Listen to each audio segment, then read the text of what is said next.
Assalamualaikum warahmatullahi wabarakatuh. Perkenalkan, saya Arundiah Pitaloka. Di sini saya akan memaparkan mengenai evaluasi granul. Sebelumnya kita cari tahu terlebih dahulu apa itu granul. Granul merupakan gumpalan-gumpalan dari partikel yang lebih kecil dengan bentuk tidak merata dan membentuk seperti partikel tunggal yang lebih besar menurut Ansel pada tahun 1989. Sedangkan granulasi serbuk ialah proses membesarkan ukuran partikel kecil yang dikumpulkan bersama-sama menjadi suatu agregat atau gumpalan yang lebih besar, secara fisik lebih kuat, dan partikel orisinil masih teridentifikasi dan membuat agregat dapat mengalir bebas. Metode yang terpenting dari suatu proses granulasi pada farmasetika terdapat 3 metode. Yang pertama ada proses basah, proses kering atau disebut juga slugging, dan proses lain seperti humidification, drilling, dan melt pelletization. Tujuan dari pembuatan granul yaitu untuk mencegah seagregasi, memperbaiki aliran serbuk, meningkatkan porositas, meningkatkan kompresibilitas serbuk, dan menghindari terbentuknya material keras dari serbuk, terutama pada serbuk yang bersifat higroskopis. Menurut Hadi Suwikyo dan Fudoli pada tahun 2013. Proses pembuatan granul memerlukan berbagai eksipien untuk memenuhi persyaratan formulasi. Di antaranya yaitu ada bahan pengikat, bahan pengisi, lubrikan, disintegran, dan glidan. Tujuan dari evaluasi granul yaitu untuk mengetahui apakah granul yang dihasilkan, baik dari proses granulasi basah ataupun granulasi kering, sudah memenuhi standar, sehingga tablet yang dihasilkan pun akan memiliki hasil yang optimal. Evaluasi granul terdiri dari uji waktu alir, uji sudut diam, uji kelembaban, uji kompresibilitas, dan uji distribusi ukuran partikel. Selanjutnya kita ke evaluasi yang pertama yaitu uji waktu alir. Laju alir granul memegang peranan penting dalam pengisian granul ke dalam die atau ruang kompresi. Granul yang tidak dapat mengalir dengan baik tidak bisa mengisi ruang cetak secara maksimal dan konstan, sehingga tablet yang dihasilkan akan memiliki keseragaman bobot yang kurang baik. Uji ini dilakukan dengan cara menimbang 50 gram granul yang kemudian dimasukkan ke dalam corong yang bagian bawahnya tertutup. Penutup dibuka dan alat pencatat waktu dihidupkan hingga semua granul keluar dari corong dan membentuk timbunan di atas kertas grafik. Kemudian alat pencatat waktu dimatikan dan catat waktunya. Aliran granul yang baik adalah jika waktu yang diperlukan untuk mengalirkan 100 gram granul tidak lebih dari 10 detik menurut Voigt pada tahun 1994. Yang selanjutnya pengujian sudut diam. Sudut diam adalah sudut yang dibentuk oleh tumpukan serbuk terhadap bidang datar setelah serbuk tersebut mengalir secara bebas melalui celah sempit. Semakin kecil sudut diam, maka semakin baik sifat alirnya. Faktor-faktor yang mempengaruhi sudut diam suatu granul adalah bentuk ukuran serta kelembaban granul. Pengujian sudut diam dilakukan dengan cara mengukur tinggi dan jari-jari tumpukan granul yang terbentuk hasil dari pengujian waktu alir. Pengujian sudut diam dapat diukur dengan rumus PG alfa sama dengan H per R, dengan alfa sama dengan sudut diam, H sama dengan ketinggian kerucut, dan R merupakan jari-jari. Yang ketiga yaitu pengujian kadar air atau kelembaban dari granul. Uji kelembaban granul dilakukan untuk melihat kandungan air dalam granul. Angka kelembaban yang tinggi menyebabkan granul akan sulit untuk dikompresi karena massa akan lengket pada mesin cetak sehingga menyebabkan tablet mengalami capping. Sedangkan jika kelembaban granul terlalu rendah akan mengakibatkan tablet menjadi rapuh karena rendahnya daya ikat antar partikel di dalam tablet. Dengan adanya kandungan lembab, ikatan antar partikel akan menjadi kuat, sehingga akan berpengaruh terhadap kekerasan tablet, kerapuhan tablet, dan waktu hancur tablet yang dihasilkan. Uji ini dilakukan dengan menggunakan alat Moisture Analyzer. Moisture Analyzer biasanya digunakan untuk mengukur kandungan kadar air atau kekeringan dari suatu bahan.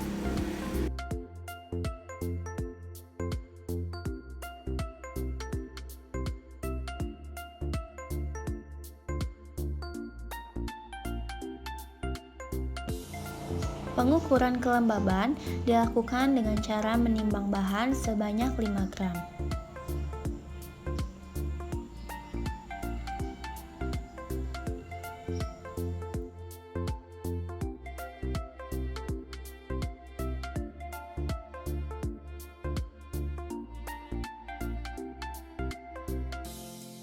Setelah bobot tepat sebanyak 5 gram, kemudian tutup bagian penutupnya.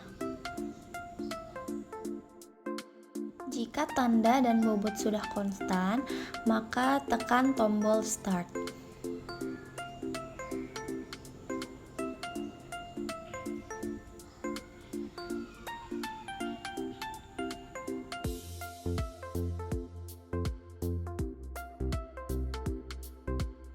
Sistem pemanas pada alat ini menggunakan panas dari halogen untuk menghilangkan kadar air pada bahan atau granul yang akan diukur kadar airnya.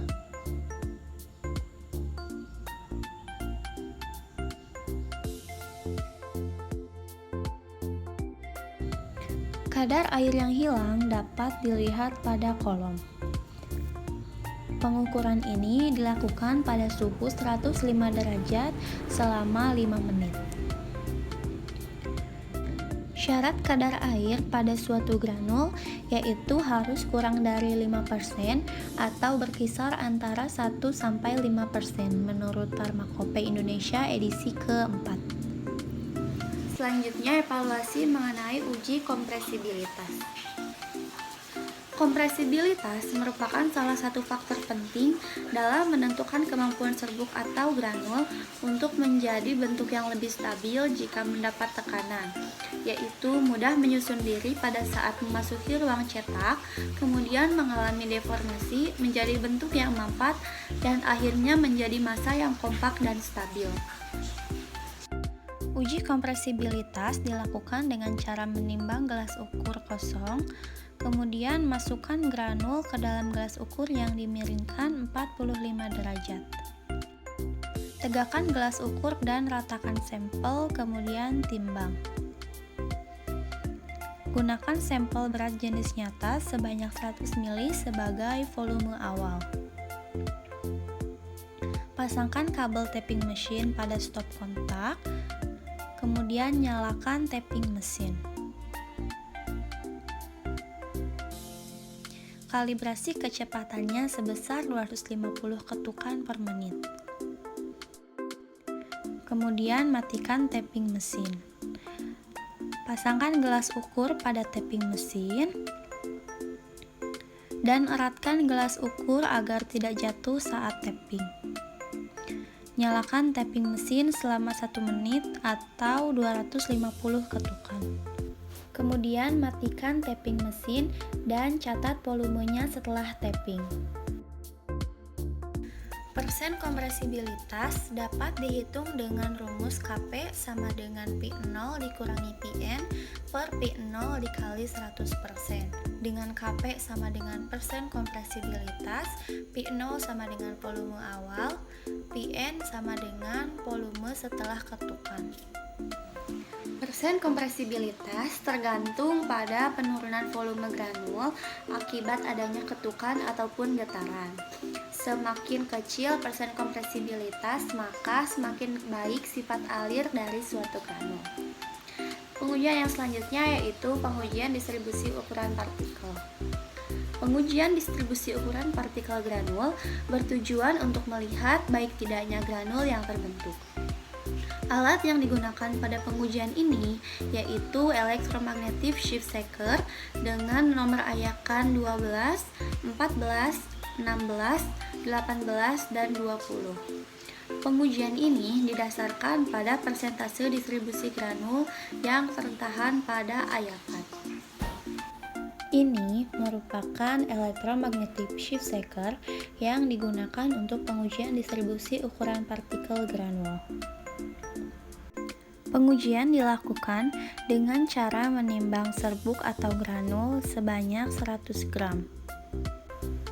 Kemudian susun beberapa ayakan dengan nomor tertentu berurutan dari atas ke bawah.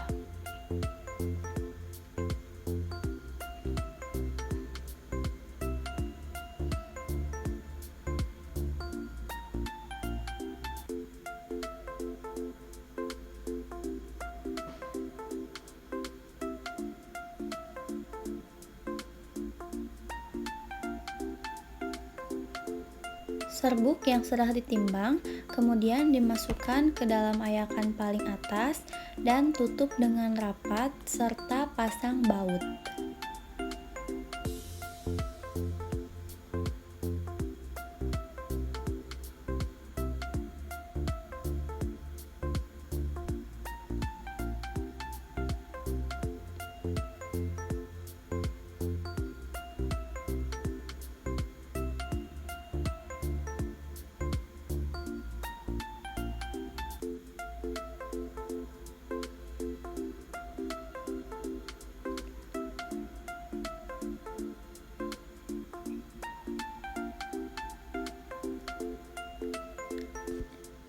Granul tersebut diayak selama 10 menit pada getaran tertentu.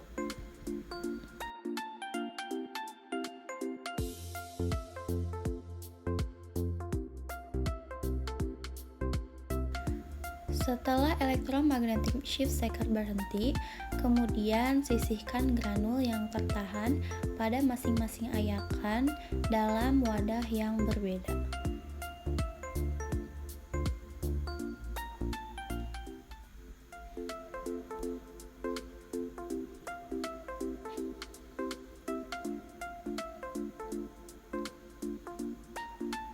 Serta pastikan tidak ada serbuk yang tertinggal pada ayakan dengan cara membersihkan menggunakan kuas.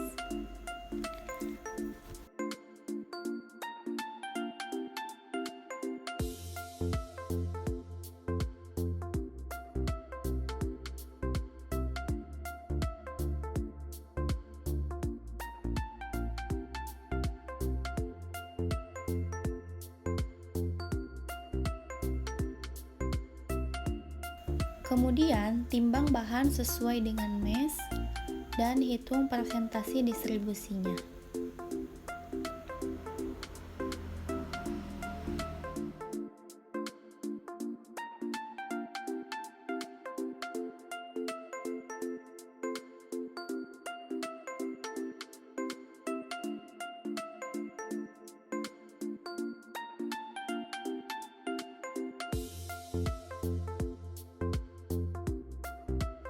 Sekian pemaparan materi mengenai evaluasi granul. Terima kasih. Wassalamualaikum warahmatullahi wabarakatuh.